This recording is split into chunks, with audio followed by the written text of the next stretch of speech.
आज है 1 अगस्त और to the point the Hindu analysis में आपका स्वागत है। आज इम्पॉर्टेंट न्यूज़ तो थोड़ी कम है, लेकिन एक दो एडिटोरियल ऐसे जो कि बहुत इंपॉर्टेंट है पेपर पॉइंट ऑफ व्यू से, prelims as well as mains. तो एक अच्छे वे से आज की जो डिस्कशन उसको स्टार्ट करेंगे। Before starting the discussion of the newspaper, यहाँ पे आपने एक क्वेश्चन का आंसर देना है। पहले प्रीलिम्स का क्वेश्चन है, economic justice the objectives of constitution has been as one of the Indian provided in. ठीक है, तो यहाँ पे जो इकोनॉमिक जस्टिस वर्ड है या फिर जो इकोनॉमिक जस्टिस है वो कॉन्स्टिट्यूशन में कहाँ किस पार्ट में लिखा हुआ है। 2013 प्रीवियस ईयर क्वेश्चन, बड़ा सिंपल, बड़ा इजी, कोई ट्रिकी क्वेश्चन नहीं है, सीधा सीधा question. Number 1 preamble and fundamental rights, number 2 preamble and directive principles of state policy, number 3 fundamental rights and DPSP, then D none of the above. तो आपने most appropriate इसमें से देखना है कि कौन सा मोस्ट एप्रोप्रिएट हो सकता है और आपने कमेंट सेक्शन में आंसर बताना जरूर। अब अगर हम न्यूज़ की तरफ बढ़े तो सबसे पहली जो हमारी न्यूज़ है वो है कि राउत मतलब जो संजय राउत है उनको ईडी ने कस्टडी में लिया है because of money laundering case. पहली चीज़ ये यहाँ पे बोली जा रही है। अब जो मनी लॉन्ड्रिंग का केस यहाँ पे बोला जा रहा है कि मनी लॉन्ड्रिंग का केस हमने बड़ा ही डिटेल में पढ़ा है कि जो मनी लॉन्ड्रिंग का केस है वो किसके अंडर आता है, ईडी के अंडर। और 5 से 6 बार क्या, अब तो मल्टीपल टाइम्स हम ईडी को कर चुके हैं, लेकिन एक बार दोबारा से करेंगे ताकि आपकी रिवीजन हो जाए और अगर कोई नया बच्चा जुड़ रहा है तो उसको पता चल जाए ईडी है क्या। देखिए, इन्फोर्समेंट डायरेक्टोरेट हम बोलते हैं ईडी को। जो ओरिजिन हुआ ईडी का मतलब डायरेक्टोरेट का वो 1 मई 1956 की अगर हम बात करें तब होता है, और उस टाइम पे इसका नाम था इन्फोर्समेंट यूनिट। ठीक, और उस टाइम पे इन्फोर्समेंट यूनिट था और डिपार्टमेंट ऑफ इकोनॉमिक अफेयर्स के अंडर होता था। और यहाँ पे जो लॉज हैं वो किस किस लॉ के ये अंडर काम करता है वो हमें पता होना चाहिए। लेकिन उससे पहले जब ये 1956 में बनता है डिपार्टमेंट ऑफ, मैंने अभी आपको बताया, इन्फोर्समेंट यूनिट इकोनॉमिक अफेयर्स के अंडर, तब इसका काम था फेरा। मतलब फेरा का मतलब फॉरेन एक्सचेंज रेगुलेशन एक्ट, क्योंकि उस टाइम पे एक्ट वही वाला होता था। उसके बाद में हमने अमेंडमेंट किया, उस एक्ट को हमने चेंज कर दिया टोटली। लेकिन इसके बाद में 1957 में इसका नाम चेंज किया गया, इन्फोर्समेंट डायरेक्टोरेट किया गया, फिर department of revenue ministry of finance कर दिया गया। अभी जो मैंडेट है इसका, दो जो इंपॉर्टेंट लॉज के लिए काम कर रहा है। पहले तो फॉरेन एक्सचेंज मैनेजमेंट एक्ट 1999, ठीक है, और prevention of money laundering act 2002।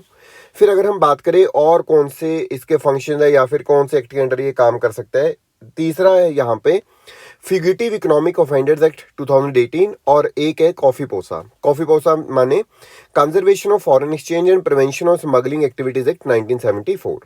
तो ये कुछ चीज़ें हैं जिसके अंडर जो ईडी है वो अपना काम करता है और सारी चीज़ें जो है हैंडल करता है। तो आपको क्वेश्चन आ सकता है कि ईडी मल्टी डिसिप्लिनरी बॉडी है या सिंगल है, तो ये एक मल्टी डिसिप्लिनरी बॉडी है। और ईडी का जो टॉपिक है वो हमारे GS3 और GS2 दोनों से रिलेटेड होता है। ठीक है, फिर अगली न्यूज़ की तरफ चलते हैं। ये कुछ खास इंपॉर्टेंट नहीं है, बैकग्राउंड नहीं है, लेकिन न्यूज़ कई बार हमें पता होनी चाहिए। बंगाल पुलिस ने अरेस्ट किए हैं 3 झारखंड के MLAs। ये तीनों की तीनों कांग्रेस पार्टी से रिलेटेड है और इनके पास में काफ़ी ज़्यादा हाई अमाउंट में कैश मिला।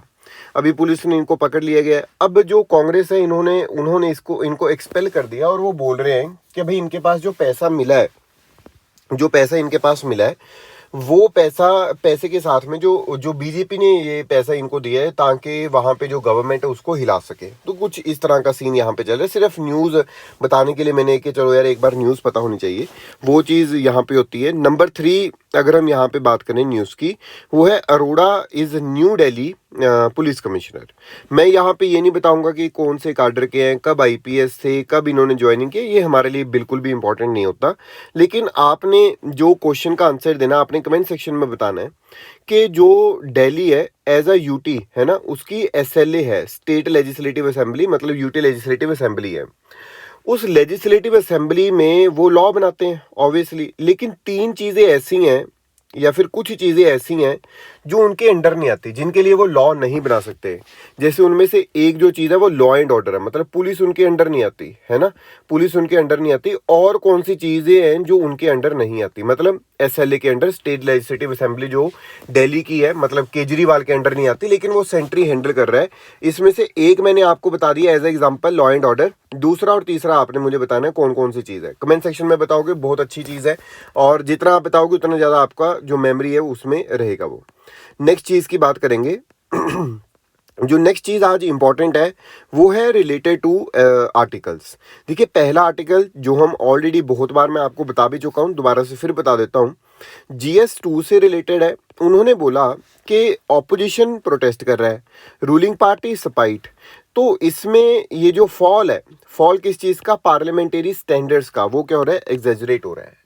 ठीक है, उसका मतलब क्या है, मैंने पहले भी आपको बताया कि एक वे होना चाहिए हर एक चीज़ का। Now the opposition is having work to oppose. ठीक है, तो ये तो अपना काम करेंगे अपोज करने का, लेकिन अपोज भी किस तरह से करना है वो भी एक क्राइटेरिया होता है, या फिर क्राइटेरिया होना भी चाहिए ऑब्वियसली।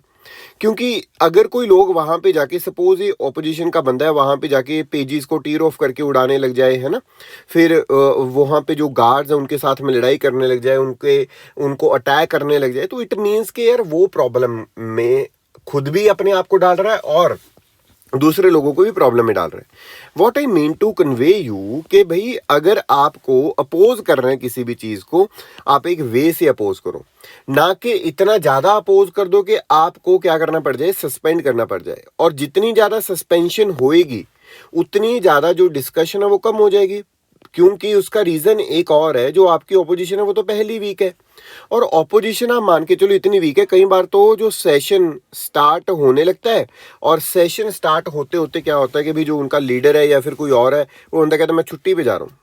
अब इसका मतलब आप समझ रहे हो कि भी एक कंसर्न मेरा जो यहाँ पे बोलने का है कि ऑपोजिशन को एक अच्छे वे से अपोज करना है, मेंस में हमने जो लिखना है, और जो रूलिंग पार्टी उसको एक अच्छे वे से रूल करना है कि भाई इस तरह से रूल करना है। तो ऑब्वियसली जो बिल्स है उन पे डिस्कशन होनी चाहिए, और डिस्कशन होने के बाद ही उनको एक्ट बनना चाहिए, ना कि जैसे जैसे आप सस्पेंड होते जाओगे जो हमारी सेशंस हैं, जो हमारी मीटिंग्स हैं वो कम होती जाएंगी, बिल्स हैं जो वो एक्ट्स बनते जाएंगे without any kind of discussion.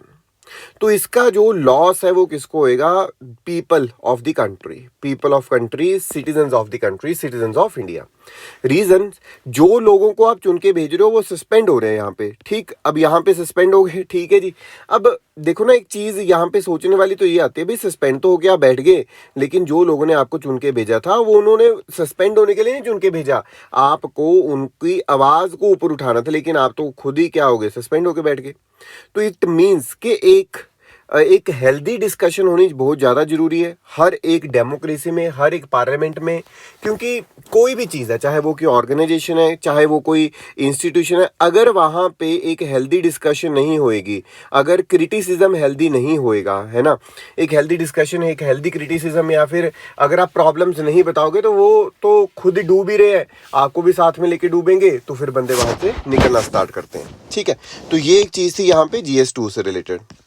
अगर हम यहाँ पे न्यूज़ की बात करें, वो है जो बहुत इंपॉर्टेंट एडिटोरियल आज का, व्हीट वेवर को लेकर, WTO demand is risk fraud. अब इसमें समझने की कोशिश करते हैं। देखो, इंडिया क्या बोल रहा है यहाँ पे, ये क्या हो गया, इंडिया क्या बोल रहा है, इंडिया बोल रहा है कि भाई जो WTO है, यहाँ पे जो हमें चीज़ पता होनी चाहिए, WTO वर्ल्ड ट्रेड ऑर्गेनाइजेशन। अब आपने सबने पहले तो ये बताना है, जिसने तो क्लास लगाई हुई है उनको ये टॉपिक ऑलरेडी पता होएगा, ठीक है, उसमें थोड़ा सा हम ऐड ऑन करेंगे, लेकिन जिनको नहीं पता उनको मैं पूरा समझाने की कोशिश करूंगा। हेडक्वार्टर WTO का पहले आपने बताना है हेडक्वार्टर कहाँ पे है। अब देखो भाई, WTO वर्ल्ड ट्रेड ऑर्गेनाइजेशन मतलब ट्रेड में जितने कम बैरियर्स होंगे उतनी ये कोशिश करता है कि बैरियर्स कम होने चाहिए। मतलब जो ट्रेड है वो कॉम्पिटिटिव होना चाहिए कि हर एक बंदे को वहाँ पे मौका मिले, ताकि जो चीज़ें हैं वो चीप भी हों और बेस्ट भी हों। ठीक, अब इसी तरह से जो इंडिया, उसके कुछ कंसर्न्स हैं, उसके कुछ डिमांड्स हैं, इस लगा के चलते हैं।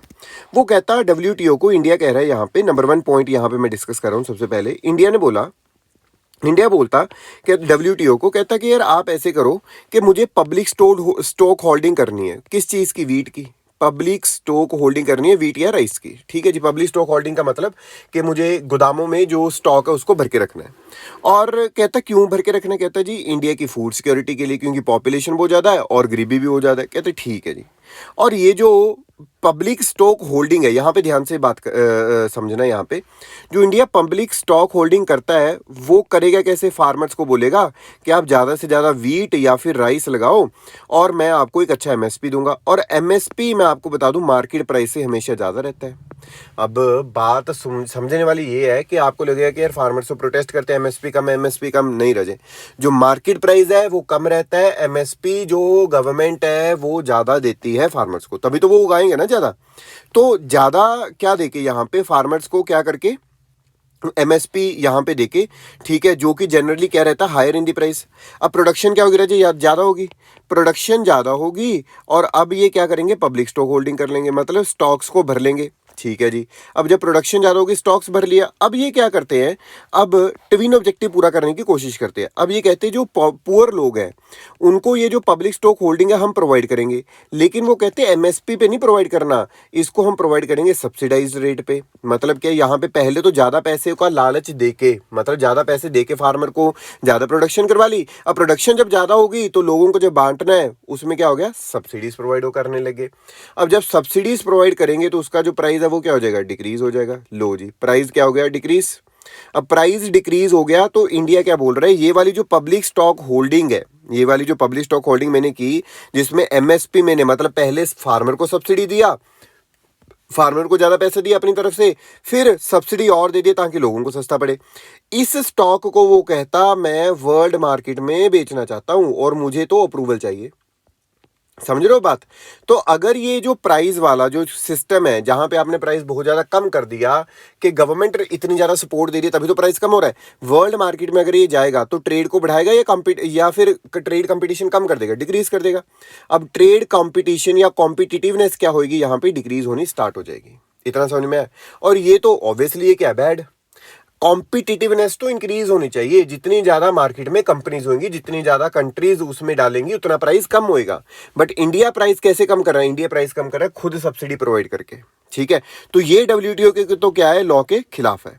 अब जब इंडिया है वो कहता है कि प्राइस सपोर्ट बेस्ड प्रोक्योरमेंट, मतलब जो India price support based procurement के जरिए ये चीजों को करके वहां पे बेचना चाहता है, लेकिन ये डब्ल्यूटीओ में अलाउड नहीं है। ये दूसरा पॉइंट ये आता है। तीसरा पॉइंट यहाँ पे लिखा हुआ है, इंडिया ने बोला, कहता है यार पैराग्राफ 10 पढ़ा है आपने? कहते किसका? कहते पैराग्राफ 10 पढ़ो जेनेवा मिनिस्ट्रियल कॉन्फ्रेंस का। कहते वहां पे क्या लिखा? तू ही बता दे भाई इंडिया। अब इंडिया बताने लग गया। इंडिया ने बोला कि वहां पे लिखा हुआ है कि एडिक्वेट फूड स्टॉक्स होने चाहिए ताकि कंट्रीब्यूट कर सके to the realisation of members domestic food security objective and encourage member with available surplus stock to release them in international market consistently with WTO rules. वो कहता कि जो पैराग्राफ 10 है जेनेवा मिनिस्ट्रियल कॉन्फ्रेंस का, वहां पे लिखा हुआ है फूड सिक्योरिटी, और फूड सिक्योरिटी कैसे? होल्डिंग से। और अगर कहीं पे वर्ल्ड में जरूरत पड़ती है तो उसको आपने छोड़ना है। लेकिन उन्होंने बोला, कहते तेरी बात सही है, बिल्कुल बहुत सही पॉइंट आपने पकड़ा, लेकिन वहां पे ये भी लिखा हुआ है कि ऐसा नहीं है कि जरूरी कि कोई मेंशन नहीं है प्राइस सपोर्ट देना। जैसे आप यहाँ पे एमएसपी का एक प्राइस सपोर्ट दे रहे हो, यहाँ पे सब्सिडी का प्राइस सपोर्ट दे रहे हो, ये वाला प्राइस सपोर्ट नहीं देना आपने। ये भी चीज़ सही है। अब आगे अगर हम बात करते हैं, इंडिया ने एक और नई डायमेंशन यहाँ पे पकड़ते हुए इंडिया दिखाई दे रही है। इंडिया ने इंसिस्ट किया कि उसको अलाउ करो वो एक्सपोर्ट करे फूड को, कौन से वाले को? जो ऊपर प्रोक्योर करके बैठा है सस्ते दामों पे, और from the pool of the food grain procured under the MSP. समझ रहे हो बात? कि जो एमएसपी के अंडर प्रोक्योर करके रखा हुआ है मैंने, मैं उसको बेचना चाह रहा हूँ, एक्सपोर्ट करना चाह रहा हूँ। और ये मैं इस वजह से करना चाह रहा हूँ क्योंकि बेचारे ही रशिया और यूक्रेन वॉर की वजह से वर्ल्ड में बहुत ही ज़्यादा हाहाकार मची हुई है। जो गरीबी है, जो फिर भूख जो है ना, हंगर है, वो फैल चुकी है। इस वजह से मैं देना चाहता हूँ। वो कहते भाई कर दे, कोई इशू नहीं है, allowing a country to export food grain. ठीक है, पर सब्सिडाइज प्राइस के अंडर आपने लिखा है, वो अनफेयर एडवांटेज आपको दे देगा, वो भी कोई दिक्कत नहीं है, आप कर दो। लेकिन यार वो कभी कभार हो सकता है, आप तो बोल रहे हो कि सदा के लिए कर दो, ऐसे तो हम नहीं कर सकते। फिर तो दूसरी कंट्रीज जो हैं, फिर तो डब्ल्यूटीओ का जो चीज़ है वो तो क्या हो जाएगा? वो तो कंप्लीटली वेनिश हो जाएगी। सो जो डब्ल्यूटीओ है वो एग्री कर सकता है टेम्परेरी, लेकिन अगर आप परमानेंट चाहते हो वो नहीं कर सकता। सो अभी अगर हम यहाँ पे बात करें तो उन्होंने राइटर ने यहाँ पे बोला है प्रभाष रंजन ने, उन्होंने बोला कि फोकस किस चीज़ पे होना चाहिए इंडिया का फोकस होना चाहिए कि जो ये चीज़ है, मतलब developed countries have historically opposed India's PSH. Obviously India के पीएसएच को, मतलब पब्लिक स्टॉक होल्डिंग को पहले से अपोज करते आ रहे हैं, लेकिन उसमें वो कहते हैं कि ये है कि अब ग्लोबल प्राइसेस को ठीक करने के लिए इंडिया जो अपनी पब्लिक स्टॉक होल्डिंग है उसको निकाल सकता है। दूसरी चीज़ इंडिया को फोकस करना चाहिए कि भाई जो पब्लिक स्टॉक होल्डिंग्स वाली जो चीज़ है ना, वो जो आप डिमांड कर रहे हो वो बिल्कुल गलत है। खुद को रिविजिट करना चाहिए उस चीज़ को। सो गवर्नमेंट जो है, wheat procurement has been 57.7% less than the original target for this season. So if the public procurement has been so low, what is the point in asking for a waiver to export wheat from the public stock? एक और चीज़ यहाँ पे वो कहते हैं कि एक report ये आई है, जो गवर्नमेंट की वीट प्रोक्योरमेंट है वो 57.5% लेस है ओरिजिनल टारगेट से। ठीक है, तो मतलब क्या है कि यार अगर ये लेस है फिर आप क्यों डिमांड कर रहे हो कि हमारे पास स्टॉक पड़ा है, हम देना चाह रहे हैं। तो वो कहते हैं कि आपकी इंटेंशन पहले आप समझो। आपने अगर किसी की हेल्प करनी हो तो एक अच्छी इंटेंशन से आप हेल्प करो, ना कि आप यहाँ पे वेवर मांगो पहले तो कि डब्ल्यूटीओ मुझे ये वेवर दे दे, डब्ल्यूटीओ मुझे वो वेवर दे दे। ठीक है, तो ये कुछ एडिटोरियल था, आई होप आपको समझ में आया होगा। तो आपने याद रखना है कि ट्रेड कॉम्पिटिटिवनेस को इंक्रीज करना है, ना कि आपने उसको डिक्रीज करना है। सो ये वाली जो चीज़ है, आपने ये अलाउड नहीं है कि भैया आपका कॉम्पिटिटिवनेस आप कम कर दो, प्राइस अपने आप से लो कर दो, सब्सिडियां प्रोवाइड कर दो। तो जो अलाउड है वो मैंने अभी आपको बता दिया। ठीक है, और इन्हीं चीज़ों को हम क्या बोलते हैं, डिफरेंट बॉक्सेस बोलते हैं। एक होता है अंबर बॉक्स, एक होता है ग्रीन बॉक्स, एक और होता है ब्लू बॉक्स। ठीक है, तो अंबर बॉक्स में जो भी सब्सिडीज आप प्रोवाइड करते हो वो अलाउड नहीं है, ग्रीन बॉक्स में अलाउड है, और ब्लू बॉक्स में वाली सब्सिडीज जो हैं वो अलाउड है। ठीक है जी, तो ये 3 तरह के बॉक्सेस रहते हैं डब्ल्यूटी के अंडर। चलिए नेक्स्ट चीज़ की बात करते हैं, कोर कॉन्स्ट्रेंट्स। मतलब कोर हमने परसों ही, ये जो कल तो मैं नहीं डाल पाया बिकॉज मेरा थोड़ा थ्रॉट में प्रॉब्लम चल रही है। अब कोर कॉन्स्ट्रेंट्स को लेकर क्या है, जो कोर सेक्टर्स है हमारे, कोर सेक्टर्स माने अगर हम यहाँ पे बात करें तो कोर सेक्टर्स मैंने उस दिन भी आपको पढ़ाया था कि इसमें जो आईआईपी है हमारी, industrial index of industrial production, उसका काफ़ी ज़्यादा जो बड़ा पार्ट है वो कोर सेक्टर्स कवर करते हैं। कोर सेक्टर्स होते कौन कौन से, 8 कोर सेक्टर्स हैं हमारे। रिफाइनरी प्रोडक्ट्स हैं, इलेक्ट्रिसिटी हो गया, स्टील हो गया, coal, crude oil, natural gas, cement, fertilisers. ठीक है जी, तो ये आपने याद रखना है। तो ये एक प्रॉपर तरीके से आपको पता होना चाहिए। तो फर्टिलाइजर्स हो गया, इलेक्ट्रिसिटी हो गया, ठीक है जी, रिफाइनरी प्रोडक्ट्स हो गया, नेचुरल गैस हो गया, स्टील हो गया। और आपने इसका अगर कोड बनाना तो आपका कोड बनेगा फंड्स, FERNS, फंड्स। कितने हो गए, 3 और 5, triple C, funds triple C. ठीक है, फंड्स ट्रिपल सी, 8 के 8 आपके जो सेक्टर है वो कवर हो जाएंगे। चलो नेक्स्ट चीज़ की बात करते हैं। जो नेक्स्ट एडिटोरियल इंपॉर्टेंट है, बड़ा बड़ा अच्छा एडिटोरियल है, ब्रिंगिंग यूरेशिया क्लोजर। अभी रिसेंटली हुआ क्या है, लास्ट वीक railfreight.com ने रिपोर्ट किया 40 feet containers of would laminate sheets हैं जो वो क्रॉस करती है कैस्पियन सी, और फिर फ्रॉम द रशियाज अस्ट्राखन पोर्ट। ठीक है, और वो एंटर करते ईरान के अंजाली पोर्ट में। अब ईरान के अंजाली पोर्ट से वो क्या करते हैं, वो एंटर करती हैं वाटर लहरदी बंदर अब्बास, और इवेंचुअली वो कहाँ पे पहुंचती है, नहावा शिवा पोर्ट हमारा मुंबई। अब ये जो जर्नी है ना, ये सिग्नल किस चीज़ को दे रही है, आपके international north south transport corridor, extremely important for the prelims, for the mains purpose. ठीक है, इंटरनेशनल नॉर्थ साउथ कॉरिडोर, ये 7200 kilometre multi modal transport corridor है। मल्टी मॉडल का राजी मतलब होता है कि एक मोड नहीं है, यहाँ पे डिफरेंट मोड्स हैं, लाइक रोड हो गया, रेल हो गया, मेरीटाइम रूट्स हो गए, ये सारे कनेक्ट करके connecting Russia and India via Central Asia and Iran. So corridor है जो expected to consolidate the emerging Eurasian free trade area. ठीक, पहली चीज़ तो यहाँ पे हमें ये पता चली। नंबर 2, अगर हम यहाँ पे बात करें, जो लीगल फ्रेमवर्क है for INSTC is provided by trilateral agreement, जो कि साइन हुआ था इंडिया, ईरान और रशिया के बीच में। कब, at the euro Asia conference on transport इन 2000। फिर इसको और कंट्रीज ने भी ज्वाइन किया, जैसे Kazakhstan, Belarus, Oman, Tajikistan, Azerbaijan, Armenia, Syria, इन्होंने भी ज्वाइन किया। आपने एक मान के चलो इंटरनेशनल नॉर्थ साउथ, मतलब नॉर्थ वाला जो एरिया है वो वाला रशिया, वो यूरेशिया वाला, यूरोप वाला सारा एरिया, नीचे वाला सारा एरिया, और उसको साउथ मतलब इंडिया के साथ में हमने कनेक्टिविटी बिठानी है उसकी। अब अगर ये इसकी इतनी रेलिवेंस क्यों, इतनी इंपॉर्टेंस क्यों है, ध्यान से सुनना, मेंस के लिए बड़ी इंपॉर्टेंट है। ये वाली जो चीज़ चीज़ है, ये आपकी फ्लाइट कॉस्ट को रिड्यूस करेगा बाय 30%, ठीक है, और जर्नी टाइम को by 40% in comparison with the conventional deep sea route via the Suez canal. फिर उसके बाद में अगर हम यहाँ पे बात करें, इंडिया ने इसमें इन्वेस्टमेंट भी किया। आपको याद होगा चाबार पोर्ट, जो हमारा ईरान में चाबार पोर्ट है, वो इसी के अंडर है। रेलवे लाइन भी हमने बनाई है ना आगे तक जाने के लिए, अफगानिस्तान तक जाने के लिए। तो ये international north south transport corridor का हमारा पार्ट बन जाता है। इसका और रेलिवेंस क्या है, अगर ये एक अच्छे वे से इम्प्लीमेंट होता है इम्प्लीमेंट होता है, तो जो चाइना का अपना बेल्ट रोड इनिशिएटिव है, मतलब वो सीपेक वाला, ये वो वाला सारा, उसको काउंटर करने के लिए एक अच्छा इंस्ट्रूमेंट हमारे पास ये हो जाएगा। अभी ये रशिया इसमें और इन्वेस्ट, या फिर रशिया इसके साथ में क्यों आना चाह रहा है, उसका रीज़न आपको पता है। इंडिया ने पूरी सपोर्ट की है रशिया यूक्रेन वॉर क्राइसिस के टाइम पे रशिया की, कि बहुत ज़्यादा कंडेम कभी भी हमने बहुत ज़्यादा डायरेक्टली कभी भी रशिया को नहीं किया। ठीक है जी, चलिए नेक्स्ट न्यूज़ की बात करें। चलो, नेक्स्ट न्यूज़ कल थी क्या है बात, मन की बात, ठीक है। तो मन की बात में 2-4 चीज़ें बोली हैं भाई, उनको थोड़ा सा याद रख सकते हैं, और ये चीज़ें आप मेंस में यूज़ कर सकते हो। प्रीलिम्स में कुछ खास इंपॉर्टेंट नहीं है इसमें। 75th इंडिपेंडेंस डे सेलिब्रेशन, आपको पता है 75th ईयर इंडिपेंडेंस है, कहते हैं जी झंडे लगाओ अपने घरों पे, ठीक है, तो आप तिरंगा लगा सकते हो, ये यहाँ पे संदेश दे रहे हैं। फिर उसके बाद में आज़ादी के अमृत महोत्सव है, ये अमृत, ठीक है जी। फिर अगर हम यहाँ पे बात करें, तो यहाँ पे आज़ादी की रेलगाड़ी और रेलवे स्टेशन, ये एक इनिशिएटिव, आज़ादी की रेलगाड़ी और रेलवे स्टेशन, ये होगा क्या, ऐसा नहीं है कि भाई आज़ाद कर देगी वो। तो उन्होंने यहाँ पे अवेयरनेस फैलानी है कि इंडियन रेलवेज ने किस तरह से हमारी हेल्प की फॉर दी इंडिपेंडेंस, ठीक है।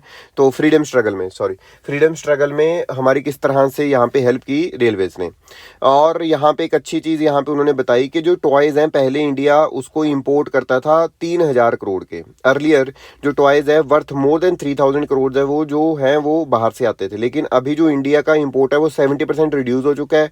मोर ओवर हमने 2600 करोड़ तक के जो टॉयज़ है वो बाहर भेज दिया, मतलब हमने एक्सपोर्ट किया। तो ये कोविड-19 के बीच में कहते जी मैंने संदेश दिया, तो उस टाइम पे लोगों ने सुना, और ये जो चीज़ है वो एक अच्छे वे से हमने यहाँ पे इम्प्लीमेंट की है। ठीक है जी, चलो ये तो एक न्यूज़ होगी, ठीक है। उसके बारे में मुझे लगता नहीं है आज को न्यूज़ और है खास। हाँ, आज इकोनॉमिक्स के आपको पता ही कि कुछ आपकी लाइफ के रिलेटेड आता है। अगर आपको कुछ पता करना है कि किस तरह से लाइफ को आगे बढ़ाना है, तो यहाँ से आप देख सकते हो, मतलब इकोनॉमिक सेंस में ऐसा तो क्या ही बता देंगे। सो आज के लिए तो इतना भी, और till the time revise your notes, ठीक है। कल को मिलेंगे, और इसको मतलब जो चैनल है अगर आपको अच्छा लग रहा है, इसको एक तो क्या करना होता है, शेयर, कमेंट करना, लाइक करना और सब्सक्राइब करना है। Thank you.